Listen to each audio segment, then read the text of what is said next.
ಈ ಸೈಬರ್ ಪ್ರಕರಣಗಳೇನಿವೆ ದಿನದಿಂದ ದಿನಕ್ಕೆ ಹೆಚ್ಚಾಗ್ತಾನೆ ಇವೆ. ಇದರ ಬಗ್ಗೆ ಒಂದು ವಿಶ್ಲೇಷಿತ ವರದಿಯನ್ನು ನಾವು ನೋಡ್ಕೊಂಡು ಬರೋಣ. ಸಿಲಿಕಾನ್ ಸಿಟಿಯಲ್ಲೇ ಹೆಚ್ಚು ಸೈಬರ್ ಅಪರಾಧ ಪ್ರಕರಣ ದಾಖಲು. ಬೆಂಗಳೂರಿನಲ್ಲೇ ಸುಮಾರು 1800 ಕೋಟಿಗೂ ಹೆಚ್ಚು ಸೈಬರ್ ಮೋಸ. ವರ್ಷದಿಂದ ವರ್ಷಕ್ಕೆ ಹೆಚ್ಚುತ್ತಿರುವ ಸೈಬರ್ ಅಪರಾಧ ಪ್ರಕರಣ. ಭಾರತದಲ್ಲಿ ಸೈಬರ್ ಅಪರಾಧ ಪ್ರಕರಣ ವೇಗವಾಗಿ ಹೆಚ್ಚುತ್ತಾ ಇದೆ. ಪ್ರತಿದಿನ ನಾವು ಸೈಬರ್ ವಂಚನೆಗೆ ಸಂಬಂಧಪಟ್ಟ ಹಾಗೆ ಘಟನೆಗಳು ಕೇಳ್ತಾ ಇದ್ದೇವೆ. ಇನ್ನು ಸೈಬರ್ ಅಪರಾಧ ವರದಿ ಬಿಡುಗಡೆ ಮಾಡಿದ್ದು 2024ರ ಪ್ರಕಾರ ದೇಶದಾದ್ಯಂತ ನಾಗರಿಕರಿಗೆ ಒಟ್ಟು 22,845.73 ಕೋಟಿಯಷ್ಟು ವಂಚನೆ ಮಾಡಲಾಗಿದೆ ಎನ್ನಲಾಗ್ತಾ ಇದೆ.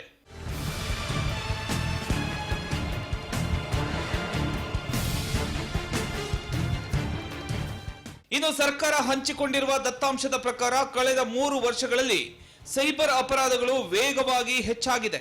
2022ರಲ್ಲಿ 10,29,026 ಪ್ರಕರಣಗಳು ವರದಿಯಾಗಿವೆ. 2023ರಲ್ಲಿ ಇದು 15,96,493ಕ್ಕೆ ಸುಮಾರು 55% ಏರಿಕೆಯಾಗಿದೆ. 2024ರಲ್ಲಿ 22,68,346 ಪ್ರಕರಣಗಳು ವರದಿಯಾಗಿವೆ. ಇದು ಕಳೆದ ವರ್ಷಕ್ಕಿಂತ 42% ಹೆಚ್ಚಾಗಿದೆ. ಇದಲ್ಲದೆ ನಾವು ಆರ್ಥಿಕ ಸೈಬರ್ ವಂಚನೆ ಪ್ರಕರಣಗಳ ಬಗ್ಗೆ ಮಾತ್ರ ಮಾತನಾಡಿದ್ರೆ 2024ರಲ್ಲಿ ಎನ್ಸಿಆರ್ಪಿ ಮತ್ತು ಸಿಎಫ್ಆರ್ಎಂಎಸ್ ನಲ್ಲಿ 36,37,288 ಘಟನೆಗಳು ದಾಖಲಾಗಿವೆ. ಆದರೆ 2023ರಲ್ಲಿ ಅಂತಹ ಪ್ರಕರಣಗಳ ಸಂಖ್ಯೆ 24,42,978 ಆಗಿತ್ತು ಎನ್ನಲಾಗಿದೆ.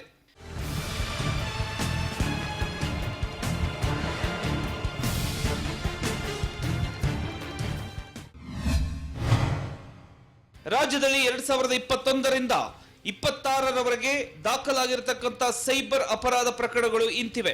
2021ರಲ್ಲಿ 8,396 ಪ್ರಕರಣ, 2022ರಲ್ಲಿ 12,960 ಪ್ರಕರಣ, 2023ರಲ್ಲಿ 22,255 ಪ್ರಕರಣ, 2024ರಲ್ಲಿ 22,483 ಪ್ರಕರಣ, 2025ರಲ್ಲಿ 14,899 ಪ್ರಕರಣ, 2026 ಫೆಬ್ರವರಿಯ ತನಕ 2,007 ಪ್ರಕರಣ. 178 ಪ್ರಕರಣಗಳಲ್ಲಿ ಆರೋಪಿಗಳಿಗೆ ಶಿಕ್ಷೆ ಆಗಿದೆ. ಇನ್ನು ಸೈಬರ್ ಅಪರಾಧ ತಡೆಗಟ್ಟಲು ಸರ್ಕಾರ ಹಲವು ಹಂತಗಳಲ್ಲಿ ಕೆಲಸ ಮಾಡ್ತಾ ಇದೆ.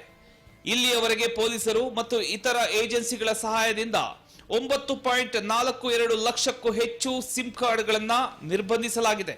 ಇದಲ್ಲದೆ 2,63,348 ಮೊಬೈಲ್ IMEI ಸಂಖ್ಯೆಗಳನ್ನು ಮುಚ್ಚಲಾಗಿದೆ. 11 ಲಕ್ಷ ಅನುಮಾನಾಸ್ಪದ ಡೇಟಾವನ್ನ ಬ್ಯಾಂಕುಗಳು ಮತ್ತು ಹಣಕಾಸು ಸಂಸ್ಥೆಗಳೊಂದಿಗೆ ಹಂಚಿಕೊಳ್ಳಲಾಗಿದೆ.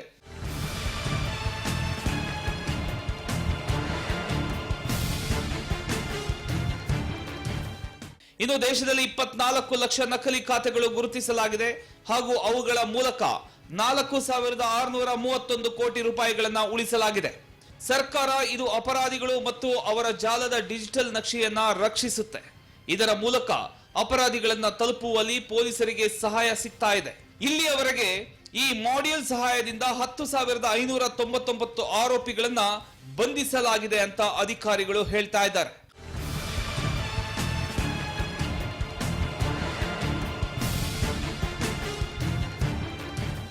ಒಟ್ಟಾರೆಯಾಗಿ ಆನ್ಲೈನ್ ವಹಿವಾಟುಗಳನ್ನು ಮಾಡುವಾಗ ಜನರು ಬಹಳ ಜಾಗರೂಕರಾಗಿರಬೇಕು.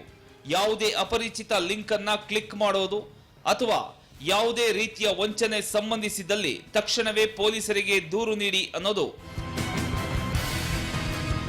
ಐಶ್ವರ್ಯ, R Max News Kannada, Bengaluru.